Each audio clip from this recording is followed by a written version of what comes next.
तो ब्रेक के बाद एक बार फिर आपका स्वागत है। सवाल ये कि रमजान में फातिमा शेख के स्विमसूट को लेकर हंगामा हो जाता है, लेकिन ईद पे सलमान खान की पिक्चर की रिलीज का इंतजार रहता है। रमजान में फातिमा शेख का स्विमसूट पहनना हराम होता है, लेकिन ईद पे सलमान खान की पिक्चर का रिलीज होना वो जायज हो जाता है। फहीम बेग, इसीलिए लोग आरोप लगाते हैं कि अल्लाह का इस्लाम नहीं, मुल्ला का इस्लाम। नहीं, देखिए, ये तो बिल्कुल सरासर गलत बात है कि रमज़ान या किसी पर्टिकुलर डेज को लेकर हम बात करें। ये तो 365 दिन का मामला है, जो एक प्रोटोकॉल है उसको आपको फॉलो करना होता है। और जिस तरह की बात आपने कही कि वो ईद पर फिल्म आती है, वो हमारी दिनचर्या का हिस्सा है। और मैं समझता हूं कि उन लोगों को, जो लोग जो चाहते हैं, उनको वो करने देना चाहिए। और अपने विचारों को रखने का सबको सम्मान है और सबको समय मिलना और सबकी भावनाओं का ये आदर हमें करना होगा। और जो ये ड्रेस की बात हो रही है, ये बिल्कुल भी प्रैक्टिकल नहीं है। क्या ऐसी ड्रेस पहनकर हमारी ये बहनें जो भी हैं, नाम बहुत सारी हैं, क्या मंदिर में पूजा करने जा सकती हैं? क्या किसी मार्केट में खरीदारी करने जा सकती हैं? या किसी लोकल मंदिर में उन्होंने आ जाते हैं ना, सुनिए, सूट या साड़ी पहन के जाते हैं। हर जगह के लिए एक पर्टिकुलर ड्रेस कोड होता है। वही मैं कह रहा हूँ, नहीं, वही मैं कह रहा हूँ। तो उन्होंने ऐसा तो नहीं है कि उन्होंने स्विम सूट पहन के मस्जिद में चली गई। आप ये चाहते हैं कि शरिया के मुताबिक इंस्टाग्राम का भी ड्रेस कोड हो? नहीं, तो हो सकता है वो चाहते हो कि शरिया के मुताबिक इंस्टाग्राम का ड्रेस कोड हो। जब आप पब्लिक डोमेन में ड्रेस कोड नहीं है, इस्लाम तो आप खुद लोगों को इनवाइट करते हैं। हाँ जी, सुनिए, मेरा कहने का मकसद है, जब आप पब्लिक डोमेन में इस तरह की चीजों को हाईलाइट करते हैं, फ्लैश करते हैं, तो आप खुद इनवाइट करते हैं लोगों को, तो फिर बुरा क्यों लगता है? तो आप लोग उसको कमेंट करके पब्लिक डोमेन में ये चीजें डाल रहे हैं ना, तो इट मींस के लोग होता है। फहीम बेग जी, आप बोल रहे हैं कि रमजान में मैंने बिल्कुल ट्रोल नहीं किया। मैं सुबह से रमजान में, देखिए, मैं बोलना चाहती हूँ, सबसे बड़ा तकवा क्या होता है? सबसे बड़ा तकवा है कि आप किसी की गिबत ना करें, किसी की गिबत ना करें, किसी को बदनाम ना करे, किसी के पीठ पीछे बुराई ना करे। आप क्या वो कर रहे हैं? आप क्या वो कर रहे हैं? देखिए, क्या ये डिबेट करना, उनके बारे में उनको ट्रोल करना, क्या ये इस्लामिक है? बिल्कुल नहीं खड़ा हूं। नहीं, आप और लोग कर रहे हैं ना। आप बोल रहे हैं कि आप पब्लिक डोमेन में आप पिक्चर डाल रहे हैं, तो आप उनको इनवाइट कर रहे हैं। अगर आपके हिसाब से वो अनइस्लामिक है, तो क्या आप इस्लामिक हरकतें कर रहे हैं? उनके साथ नहीं खड़ा हूं। किसी के साथ कर, मैं भी तो मैं उन्हीं के बिहाफ पे बात कर रही हूँ। जैसे आप बात करें वैसे मैं बात कर रही हूँ। रोहित जी, मैं कुछ कहना चाहता हूँ। ना, बिल्कुल, मैं उन लोगों के साथ नहीं खड़ा हूं। मैं बात कर रहा हूं कि हमारे देश की जो परंपरा है, आज हिंदू धर्म में भी हमारी बहनें सर को ढककर, शरीर को ढककर हमारे बुजुर्गों के पैर छूती हैं। तो घर में करती हैं आपको, या किसी हमारे देश की उस परंपरा की बात कर रहा हूं। फंक्शन में करती हैं? नहीं, हाँ, बिल्कुल, जहां पर सेरेमनी में जाती हैं, सेरेमनी में जाती हैं, जहां पर फहीम बेग साहब, एक सेकंड सर। फहीम बेग साहब, रोहित इंस्टाग्राम समझते हैं? हमारी परंपराओं को आप इंस्टाग्राम समझते हैं क्या होता है? ये उससे हट रही है इंस्टाग्राम, मैं समझता हूं। तो ये एक वर्चुअल दुनिया है सर। केवल उस पर कोई तस्वीर शेयर करने के लिए डालता है, ताकि उसके दोस्त, उसके जानने वाले, उसके पहचानने वाले, उसके फैंस, अरे तो आप टैलेंट दिखाइए ना, आप उस पे अपना टैलेंट दिखाइए। आप वो अच्छा, ये भी आप ही तय करें। ये उनका काम है, वो दिखाइए ना। मैं कह रही हूँ उसकी मर्जी पे छोड़िए। दिखाएंगे तो सुनने को मिलेगा ना। आप उसकी मर्जी पे छोड़िए ना। एक बार नाइशा आपने अपना काम कर दिया, दूसरा अपना काम कर रहा है। का हिस्सा। अच्छा, ठीक है, उनका काम है। ये सही हुआ, ये बहुत सही हुआ। आप अभी कह रहे थे कि मैं उन लोगों के साथ नहीं खड़ा। किसी को ट्रोल करना काम है, आपने बोला क्या ये काम है उनका ट्रोल करना किसी को? अभी आप कह रहे थे कि मैं उन लोगों के साथ नहीं खड़ा हूँ, अब आप कह रहे हैं कि वो अपना काम कर रही है और वो अपना काम कर रहे हैं। ट्रोल करना काम है। ये कैसा उनके साथ नहीं होना है सर, ये समझ में नहीं आ रहा। मैं कह रहा हूं ना, रोहित साहब, मैं रोहित जी, ये कैसे? ठीक है, आबिद साहब बोलिए अब। रोहित जी, अच्छा सुनिए, फहीम बेग, आबिद साहब को सुन लीजिए, थोड़ी समझदारी से कहेंगे शायद बात। कहना चाह आबिद साहब बोलिए। डिबेट का जो बोलिए, आबिद साहब बोलिए। बताया गया था और शुरू में आपने कहा भी था, देखिए, डिबेट का जो टॉपिक था वो था कि भाई क्या इस तरह के कपड़े कि जिसमें औरत का आधा बदन खुला हो, आधा ढका हो, वो ट्विटर पे आई, उस पर लोगों ने कमेंट किया कि क्या वो जायज़ है या नाजायज़ है। बात ये थी असल में, देखिए, इसमें समझने वाली बात ये है और इस बात पर ही गुफ्तगू होनी चाहिए डिबेट करना, मेरी बहन अभी एतराज कर रही थी या सवाल कर रही थी फहीम साहब से कि क्या डिबेट करना जायज है, तो मैं कहता हूं कि डिबेट का मतलब उर्दू में कहते हैं मुज़ाकरा, आपस में चर्चा करना। डिबेट नहीं बोला मैंने, जैसे फातिमा ट्रोल, के कमेंट्स देखिए किए जा रहे हैं, किसी को परेशान किया जा टारगेट रहा है, करके क्या वो किसी जायज के है, अंदर कीड़े क्या वो निकालना। इस्लामिक है? सुन लीजिए, रमजान सुन में वो लीजिए। सब कर सकते हैं हम? अरे बहन चुगलियां बहन कर आपने सकते हैं? 3 बार रिपीट कर लिया, बैक सुन तो बाइटिंग कर लीजिए। सकते हैं? अरे सुन मेरी लीजिए, बहन सुन तो लीजिए क्या कह ना, रहे हैं? सुन तो लें। सवाल आपका आ गया ना, 2 बार हो गया। बुजुर्ग आदमी हैं, थोड़ा मैंने उनको सुन लिया, सुन लीजिए। ज्यादा जोर ना लगवाइए। इस्लाम जो है वो समझ लें ये उसको क्या कहता कहना है कि आप किसी के पीठ पीछे उसके ऐब को या उसका जिक्र इस तरह करें कि उसको सुन ले अगर वो तो बुरा लगे, इसको कहते हैं गीबत। गीबत करना रमजान ही की बात नहीं, किसी भी वक्त में साल के 12 महीने के 1 मिनट में भी इसकी इजाजत नहीं है कभी भी। अगर किसी के अंदर कोई ऐब है या बुराई है, उसको उसकी पीठ पीछे ऐसे बोलना या ऐसे बयान करना कि अगर वो सुन लेता उसको बुरा लगता, ये गीबत है, ये करना जायज नहीं है। और अगर वो उसके अंदर बुराई है ही नहीं है और फिर आपने उसको कहा तो ये बहतान हो गया। बहतान उससे बड़ा गुनाह है। एक मसला ये होगा क्लियर। अब सुन लीजिए बात, देखिए आप ये कहते हैं कि साहब वो लड़की, अरे सुन तो लीजिए ना, मुसीबत तो ये ना बोलने नहीं देती किसी को। मैं कह रहा हूँ वो लड़की, उसने क्या पहना, उसने क्या ट्वीट किया, मुझे नहीं मालूम ना मैंने देखा। आप जो कुछ बता रहे हैं मैं आपकी बात को सच मान करके आगे बात कर रहा हूँ कि देखिए आमिर खां हो, सलमान खां हो, शाहरुख खां हो या आबिद खां हो या डॉक्टर फहीम खां हो, कोई भी आदमी अगर शरीयत इस्लाम के दायरे से बाहर निकल के रमजान में या रमजान के बाद या ईद पे या बकरीद पे कोई भी काम करता है वो नाजायज है, नाजायज ही रहेगा। लेकिन सही बोल रहे हैं आप, बस एक बार मुझे फाका रखने का और रोजा रखने का मतलब यहाँ इस्लामी हुकूमत तो है नहीं कि कोई, अरे सुन लीजिए एक बार, यहाँ कोई इस्लामी हुकूमत नहीं चल रही हिंदुस्तान में कि साहब किसी आदमी ने, यही तो सब लोग कह रहे हैं कि इस्लामी हुकूमत नहीं चल रही हिंदुस्तान में। तो कोई लड़की अपनी तस्वीर अगर इस तरीके से पोस्ट कर रही है, उसको ऐतराज नहीं, उसके परिवार को ऐतराज नहीं, आप लोग क्यों ठेकेदार बन के खड़े हो जाते हैं कि नहीं तुमको ये नहीं करना है? रोहित जी, नाइश हसन बोलिए। अब आप, हम कोई देखिए रोहित जी ठेकेदार आप नहीं कर रहे सर, फहीम बेग साहब तो कर ही रहते, अभी कह रहे हैं उनका काम है, उनको करने दो, उनको बोलने वाले बीच में। की आयत क्लियर कहती है कुरान में, अरे कुरान की आयत क्लियर इस गुलाम है ये लोग, अपनी अपनी ज़हनियत के गुलाम हैं। फिर कहा कुल्लिल मुमिनाती यग़ुद्दूना मिन अबसारिहिन्ना। अरे सुनिए कुरान की आयत सर, हिंदी में बताइए ना, आप अरबी फारसी बताने लगते हैं, नहीं समझ में आता लोगों को। समझिए, दर्शक नहीं समझता इस भाषा को, हिंदी में बता दीजिए, अनुवाद बता दीजिए ना सीधे। हिंदी में बताइए। हाँ मैं बता रहा हूँ हिंदी में, हिंदी बताइए ना। बता रहा हूँ, बोल रहे हैं। हाँ नाइस सुनिए तो मैं बता रहा हूँ। अरे आप सुने जब ही तो बताऊं, मसला ये आप लोग सुनते नहीं। देखिए इसका मतलब ये है, पहले तो अल्लाह ने मर्दों से कहा कि तुम अपनी नजरों को नीचा करो, अपनी शर्मगाहों की हिफाजत करो, और फिर यही हुक्म औरतों को दिया गया है। शर्मगाहों की हिफाजत मर्द और औरत दोनों के लिए है। बात तो वहीं आ गई ना जहाँ से शुरू की थी हम लोगों ने। अपने यही बात तो शुरू में राजिया ने कही थी, तब आप चीजें घुमा घुमा के कहीं और ले गए, अब फिर वापस वहीं पे लेके आ रहे हैं कि ऐसा कहा गया मर्दों को, ऐसा कहा गया औरतों को। लेकिन इस पे कोई कुछ कहने को तैयार नहीं है कि जो लोग ये गाली गलौज कर रहे हैं, जो लोग ट्रोलिंग की आड़ में इस हद तक चले जाते हैं कि लोगों को घर से बाहर निकलने में शर्म आने लगे दूसरे को, तो उसने तस्वीर डाल के ऐसी गलती कर दी। आप तो अल्लाह पे एतराज कर रहे हैं भाई, आप तो अल्लाह के कानून को ठुकरा रहे हैं, सीधे सीधे उसके खिलाफ बगावत कर रहे हैं। आप मुल्ला का क्या मतलब है? अब बताइए, ठीक है ठीक है, अच्छा ठीक है सर, देखिए सुनिए,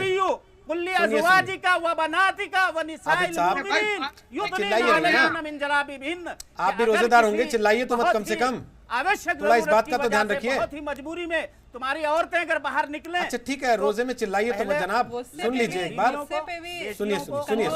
सुनिए एक चीज सुन लीजिए। आबिद साहब हो गया आपने बात कह दी, सबने सुन ली। दायरे में बाहर निकले उस वक्त अपने ऊपर ऐसी लटकती हुई चादर डाल ले कि जिसमें इनके हर चीज छुप जाए। चादर का कहीं जिक्र नहीं है। कुरान का तो आबिद मुल्ला का थोड़ा ही ना है। आबिद साहब इस तरह की तकरीरों के लिए पीस टीवी था, वो बंद हो गया। कोई मुल्ला आपका कुछ नहीं। सुन लीजिए मेरी बात ध्यान से, आबिद साहब सुन लीजिए ध्यान से। अब सुनिए नाइश हसन को और फिर तारिक फतेह को सुनिएगा, वो हिंदी में बताएंगे। और नाइश हसन वो कह रहे हैं आप अल्लाह की बात को इनकार कर रही हैं। मुझे लगता है नहीं, मैं ये कह रही हूँ हम मुल्ला की बात को सरासर इनकार कर रहे हैं, और इतने सालों से इनकार करते करते अब स्टेज पे पहुँच गए हैं कि ये लोग बिल्कुल देश में हाशिए पे चले गए हैं। तो ये इसी का कारण है कि ये लगातार इस तरह की गैर जिम्मेदाराना बात कर रहे हैं। वो गैर जिम्मेदाराना बात औरतों के जीवन पे असर डाल रही हैं। आपने जब एक फतवे का जिक्र किया, जब सानिया मिर्जा के उसकी जिंदगी पे कम पड़ा, लेकिन जो गरीब औरतें हैं, बस्तियों में रहती हैं, गांव में रहती हैं, जब उनके ऊपर आप हमलावर होते हैं अपने फतवों और अपने बातों से, तो उनकी जिंदगी पे असर पड़ता है, उनकी नौकरियां जाती हैं, वो स्कूल जाने से रोकी जाती हैं। आपको पता है इसका क्या असर पड़ता है? और आप जवाब दे नहीं हैं औरतों के, अल्लाह की बात को आप जवाब क्यों दे रहे हैं? औरतों की जिंदगियों को कंट्रोल करना प्लीज बंद करिए। ये देश की आधी आबादी है और मुसलमान समाज की आधी आबादी को आप कंट्रोल कर रहे हैं। I think Aisha कह रही है बहुत अल्लाह सही कह देगा, रही है, but it is not just limited to Muslims, it's limited to all religions. ठीक है, ये सब में लागू होता है। ये सभी औरतों के, ये सभी औरतों के ठीक है, ये मोहम्मद कैफ की पत्नी के साथ भी हुआ। लड़की का स्कूल जाना बंद हो जाता है। तस्वीर मोहम्मद सामी की पत्नी के साथ भी हुआ। जी हाँ। लेकिन स्थिति इस वक्त ये है मोहम्मद शमी उसको की रमजान बीवी से के जोड़ा साथ गया। हुआ, सानिया मिर्जा उसमें के ये कहा साथ गया कि हुआ, रमजान में इस सबके तरीके साथ की हो रहा तस्वीर है। पोस्ट करना जायज नहीं है। मैं एक बार तारिक फतेह का कमेंट ले लूं इस पे। तारिक फतेह, अगर आप सुन पा रहे हैं ठीक से तो आप अपनी बात रखें। काफी देर से आप बोलना चाह रहे थे, बोल नहीं पाए। देखिए, सारा मसला ये है कि एक बीच के ऊपर क्या लिबास पहना जाता है ये उसका है। उस बच्ची ने माल्टा के अंदर एक फिल्म की शूटिंग के अंदर वो तस्वीरें जो मूवी मेकर ने रिलीज की हैं वो प्लेस की हैं टोटल इनोसेंस में। उस तस्वीर को आप अगर पता नहीं दिखाया है नहीं दिखाया है, आप मुझे बताइए। उस तस्वीर को देख के किसी को शहवत होती है तो उसे चाहिए किसी साइकाइट्रिस्ट के पास जाके जहनी इलाज कराए, क्योंकि उनको आदत हो गई है कि अपने घर की औरतों को वो मवेशियों की तरह रखते हैं। ये समझते हैं कि इनको हक मिल गया अल्लाह की तरफ से कि फिरौन की तरह हर जगह फतवे लगाते रहे। आपको अगर इस्लामी हुकूमत चाहिए थी तो लिल्लाह क्यों नहीं चलेगा पाकिस्तान? ये तो हिंदुस्तान है, सेक्युलर लिबरल कॉन्स्टिट्यूशन है। यहां किसने आपको ठेकेदारी दे दी कि मुल्लाओं का ऐसा इस्लाम जिसका बिल्कुल गलत कुरान का ट्रांसलेशन उर्दू में करके लंबी चादर की बात करते हैं? कमाल हो गया। इतना झूठ, इतना खुलेआम आप बात करते हैं सिर्फ इसलिए कि आप अपने आप को मुल्ला कहते हैं। ये मुल्ला का इस्लाम अब नहीं चलेगा। तारापति जी, ये भी कहना है कि आप देश छोड़ दीजिए, आई थिंक ये भी बहुत ज्यादा एक्सट्रीमिज्म हुआ। जैसे वो लोग ने एक्सट्रीमिज्म किया ट्रोलिंग में, तो ये भी एक्सट्रीमिज्म हुआ कि आप देश छोड़ दीजिए अगर आपको नहीं पसंद। आई थिंक हर तरह डोंट लेक्चर मी अबाउट कौन है और कौन नहीं है। यहाँ लोगों ने आज के दिन ही आप भी लेक्चर दे रहे हैं। एक्सिस के लोगों ने मेरी गर्दन काटने की बात की है। आप क्या आई थिंक कोई भी लड़की जो सोशल मीडिया पे है उसको तो हर तरह की रेप थ्रेट्स मिलते रहते हैं। I mean big deal. आप मत सुनिए ना, जैसे हम लोग बोल रहे हैं कि इन ट्रोलर्स को नहीं सुनना चाहिए, वैसे आपको भी नहीं सुनना चाहिए। आपके साथ भी हुआ तो आपके साथ भी गलत हुआ। मतलब यू गेटिंग द लाइसेंस कि मैंने तारिक फतेह को क्रिटिसाइज कर लिया, अब मैं पवित्र हो गई हूँ। ये कोई बात है करने की कि हर एक को रेप थ्रेट मिलता है तो जस्टिफाई कर रही हैं आप रेप थ्रेट? क्या मैं कहाँ जस्टिफाई कर रही हूँ? मैं कह रही हूँ कि जिसको भी जो भी ऐसा कहता है वो गलत कहता है। But saying that leave India और leave, I mean you have no right to tell anybody about their citizenship also. Right anyone who is a traitor to India to get out of India. Who says that they are traitor to India? I think you're taking it too far. They are not a traitor to India. No, that's not your problem. अगर आप औरंगजेब, मोदी, अगर मेरी problem नहीं है India के बारे में कहना, मुझे लगता है वापस सना फातिमा शेख पे आना चाहिए हमें, जहां से विवाद की शुरुआत हुई है। तारिक फतेह वापस सना फातिमा शेख पे आना चाहिए। क्या ट्रोल्स को ट्रोल्स की तरह लेना चाहिए, लेकिन अगर ट्रोल्स को धार्मिक सपोर्ट मिलने लगे या धार्मिक एक अम्ब्रेला मिलने लगे जिसमें लोग जस्टिफाई करने बैठ जाएं कि भाई क्योंकि इस्लाम ने ऐसा कहा है तो इसलिए जो लड़के कर रहे हैं वो भी अपना काम कर रहे हैं, वो गलत है कि नहीं है?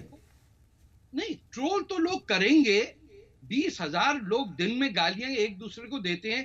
That's the nature of social media, और खासतौर पे ट्विटर के ऊपर उस पर बहस करने की जरूरत नहीं है। मसला ये है कि वो लोग जिनको ना ट्विटर का पता है, ना सोशल मीडिया, ना ट्रोल का मतलब पता है, वो बैठ के इस्लाम और अल्लाह को इन्वोक करके किसी और की बेटी पे इल्जाम लगा रहे हैं कि वो बरहना है, कि वो नंगी है। आपने वो तस्वीर देखी कैसे? आपने रमजान में उठा के स्विम सूट एडिशन उठा के आप देख रहे हैं और भाषण हमको दे रहे हैं कि हम गलत हैं। आप क्यों देख रहे हैं ऐसी तस्वीरें? आप घर जाइए, बच्चों से पूछिए। आप क्या है। ओके, और इस फाइन तरह बैग। के फतवे बच्चियों के ऊपर आसान है, ठीक अपने है। से ज्यादा कुछ लोगों पे लगाइए, फिर देखते हैं क्या होता है। ठीक है, फहीम बेग बोलिए अब। जी देखिए, सबसे पहले तो मिस्टर तारिक फतेह की बात को सीरियस नहीं लेना चाहिए, क्योंकि उनका इलाज चल रहा है और शायद आज वो दवाई भी नहीं लेकर आए हैं, जिस तरह की वो उस तरह की बातें कर रहे हैं। और फैक्ट ये है कि जो लोग अपनी परंपराओं से, अपनी मर्यादाओं से आगे बढ़कर किसी की भावना को ठेस पहुंचाते हैं, वो चाहे ट्रोल करने वाले हो या ट्रोल होने वाले हो, क्या समझे? सुनिए, आपकी तो बदनसीबी वो उन है लोगों कि को बीचों मैं में बिल्कुल, कोई मैं फिर कहूंगा उनके साथ नहीं खड़ा हूं। क्यों गाली दे रहे हैं आप? हम जो है, अरे चाचा थोड़ा सा सांस ले लीजिए। जी। आप कनाडा में हैं, आप आराम से। तो नहीं, आराम से मैं क्या ये कहना चाह रहा हूं कि जो लोग मर्यादाओं को आगे बढ़कर, जी ठीक है, तो उन लोगों को मैं समझता हूं कि अपनी हदों में रहना चाहिए, और हम किसी को पॉइंट कर सकते हैं मर्यादा में रहकर। इस्लाम इसी बात को समझाता है। मौलाना आबिद ने बहुत अच्छे से इसकी बात को समझाने का प्रयास किया, मगर अफसोस उनकी बात को सुना नहीं गया। सच यही है कि आप जो बात किसी शख्स के पीठ पीछे कहते हैं, उसको अगर बुरा लगता है और तो ये इस्लाम में मना है। इसमें अंतर है कि नहीं? मगर हम उसको समझा सकते हैं, हम इसमें समझा अंतर है कि सकते नहीं? हैं, हम समझा किसी सकते चीज हैं पे कि फतवा देना और किसी को पॉइंट करना। हर ट्रोल करने वाला ये कह सकता है मैं तो पॉइंट कर रहा था केवल। हाँ, लेकिन और पॉइंट फतवा करने देना का भी एक तरीका क्या ये होता अपने आप में है। एक बड़ा ओपिनियन देना नहीं होता है कि भाई ऐसे समय में इस तरह की चीजें जायज नहीं है। और वो क्या I think हर चीज पे जो तो नाइश फतवा हसन देना कह ही रही है वो चाहिए। बात जायज नहीं है कि वो केवल सानिया मिर्जा पे नहीं आती है, फिर वो उन तमाम लड़कियों पे आती है जो उस धर्म को फॉलो कर रही है। बिल्कुल बिल्कुल सही बात बोली है नाइश जी ने, बिल्कुल सही बात बोली। असल जो सामना करना पड़ता है वो जो आम औरतें होती हैं उनको करना पड़ता है। उसके चलते उनकी पढ़ाई, उनका करियर, उनको एक ऐसी जिंदगी दी जाती है जिसकी वो हकदार नहीं है। और आप लोग बिना सोचे समझे कोई भी बात सोशल मीडिया या फिर नेशनल चैनल्स पे आके बोल देते हैं। इसका मतलब ये नहीं, आपको सोच समझ के, आप एक जिम्मेदार इंसान है, आपको सोच समझ के कोई भी स्टेटमेंट देना चाहिए। I agree with you. और ये जो ट्रोलर्स हैं, ये जो आराम से कुछ भी बोल देते हैं, इनकी वजह से बहुत सारे लोग अपनी लड़कियों को ये बोलते हैं कि भाई बोलो मत, उनका काम है, उनको कर लेने दीजिए, आप उनको सपोर्ट नहीं कर रहे। चर्चा खत्म करते हैं क्योंकि कुछ चीजें डिरेल भी हो रही हैं बीच बीच में, समय भी खत्म हो रहा है। चलते चलते हमारे एक दर्शक हैं रजत, उन्होंने एक शेर लिख भेजा है, वो पढ़ के सुनाना जरूरी लगता है मुझे। उन्होंने लिखा है, हया मुकम्मल नहीं होती महज पर्दा कर लेने से, कुछ लिबास नंगी निगाहों को भी पहनाइए हुजूर। और लगता है कि ये बात अपने आप में सब कुछ कह देती है। जो लोग ट्रोल करते हैं, किसी के कपड़े देखकर गाली देते हैं, चाहे वो दीपिका पादुकोण हो, चाहे वो फातिमा हो, चाहे वो सानिया मिर्जा हो, या फिर उनके पहले प्रियंका चोपड़ा हो, या कोई सामान्य लड़की भी जो अपनी कोई तस्वीर पोस्ट करती है, उसको लेकर जिस तरीके के कमेंट्स किए जाते हैं, वो उन लोगों की जहनियत को दर्शाते हैं असल में, जो लोग उस पर उस भाषा में कमेंट कर रहे हैं। और इसका भी ख्याल रखना चाहिए कि कहीं जाने अनजाने हम उनके पैरोकार तो नहीं बन जा रहे, उनकी पैरवी तो करने नहीं बैठ जा रहे, और उसको धर्म का अम्ब्रेला तो नहीं दे रहे।